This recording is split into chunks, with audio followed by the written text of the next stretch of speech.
ለተበደለ ሕዝብ ፍትህ ለመስጠት እኮ ሃይማኖተኛ መሆን አይጠበቅም። ሰው መሆን ነው የሚያስፈልገው። ለታረደ፣ ለተገፋ፣ ለሚያልቅ ሕዝብ ለመፍረድ ሰው መሆን ብቻ ነው የሚበቃው። ጆሮን መክፈት። የዚያ ጆሮ ሲደፈት እግዚአብሔር የነቂሮስን ጆሮ ከፈተ። አይሆንም ያለችው የባቢሎን ግንብ ተደፈረ። ይሄን ማን ያድርገው? የክብር ንጉሥ እግዚአብሔር።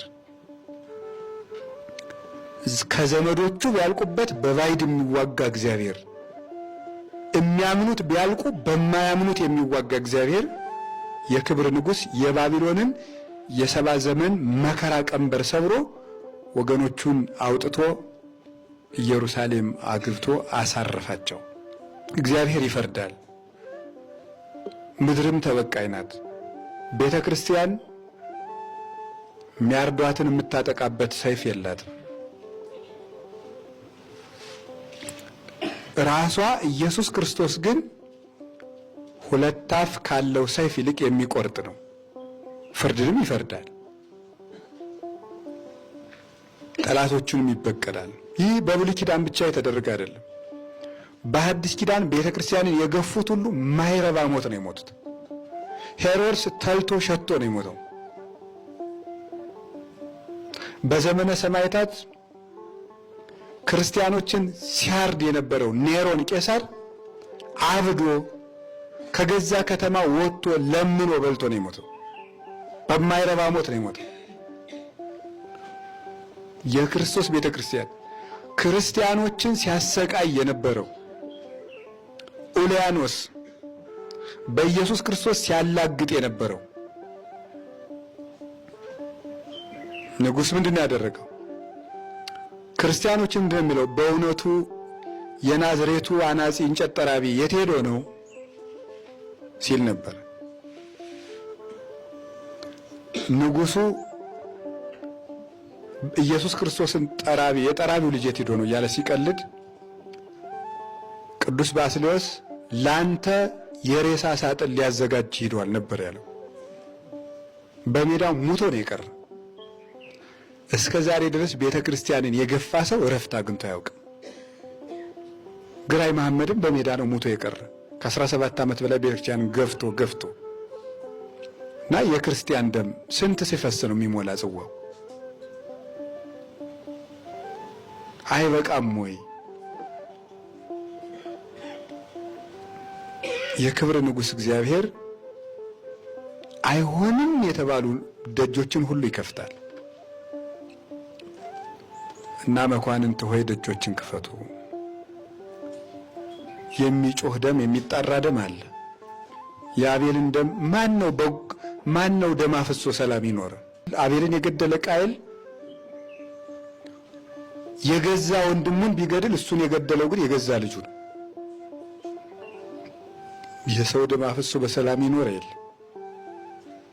የሰው ደም የእግዚአብሔር ፍጹም ክቡር ገንዘቡ ነው፣ በከንቱ አይፈስም። መኳንንት ደጆችን ክፈቱ፣ ምድርና መላዋ የእግዚአብሔር ናት ብሎ ነው የጀመረ ቅዱስ ዳዊት መዝሙር 23 ቁጥር 1 ላይ። ምድር የእግዚአብሔር ድግስ ናት። ስግብግብ ባለጸጎችን፣ ነፍሰ ገዳይ፣ ጨካኝ፣ አረመኔ የሆኑ ሰዎችን የሚላቸው እንደዚህ ነው። ምድር የእግዚአብሔር ናት። ድሃውን እየገለበጥክ ቤቱን እየወረስክ እያፈረስክ ቤት የምትሰራ ሁሉ ያ ምድር የእግዚአብሔር ነው፣ ያንተ አይምሰልህ። ሰውን በመልኩ በዘሩ በተወለደበት ቋንቋው አፉን በፈታበት በሚናገረው ቋንቋ የምታሰድድ የምትገድል ያ አንተ ቁመህ ወንድምህን የምትገልበት ምድር ያንተ ቋንቋ አይደለም፣ የእግዚአብሔር ነው። ምድር የእግዚአብሔር ናት። መኳንንት ደጆችን ክፈቱ፣ ምድር የእግዚአብሔር ነው። ምድር የሰው አይደለም። ምድር የዳኛ አይደለም። ምድር የሀብታም አይደለም። ዛሬ የምናያት ምድር ግን የሀብታም የተሾመ ሰው እግዚአብሔር እኮ ነው የፈጠረው ይህን ምድር። መኳንንት ደጆችን ክፈቱ ያለው ሕፃኑ ከእናቱ ፊት እያለቀሰ እናቱን የሚያርዱ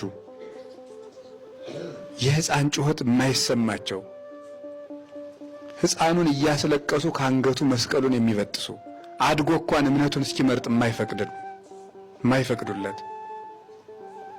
እነዚህ ሰብስበው ሰው የሚያስለቅሱ ወጣት ቢያልቅ ካህን ቢታረድ ቤተክርስቲያን ቢቃጠል ሰው ቢሞት እግዚአብሔር የተዘጋ ከፍቶ ቤተክርስቲያንን ያስቀጥላታል። ነገ ግን ላረዳችሁ ሰዎች ግን ወዮላችሁ፣ እግዚአብሔር ዋጋ ይከፍላል። እውነቴን ልባችሁ የተዘጋ ሁሉ ጆሮአችሁን ክፈቱ። እኛ የእሱን ቃል ለማስተላለፍ ያልተገባን ቢሆን እንኳን የተገባቸው የተናገሩትን ቃል እንናገራለን። እግዚአብሔር እንዲህ ብሏል፣ ደጆቻችሁን ክፈቱ።